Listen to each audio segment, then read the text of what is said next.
Decenas de fruticultores aragoneses se han manifestado frente a la delegación del Gobierno en Aragón para reivindicar unos precios justos. Aseguran que las pérdidas económicas están siendo insostenibles para un sector perjudicado por el veto ruso.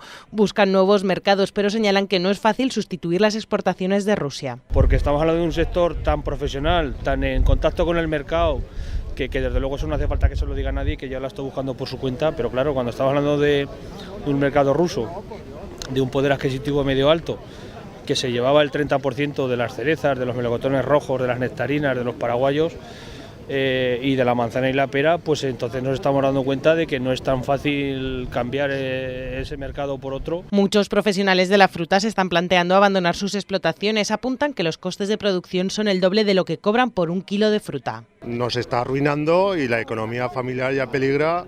Y ya no es la economía familiar, son los empleados que generamos, porque en mi caso yo genero en recogida durante 2 meses más de 20 empleos y aparte un empleo fijo al año y mi propio empleo. Y todo eso ya estamos peligrando. En mi caso son 2 años de pérdida, para que nos hagamos una idea.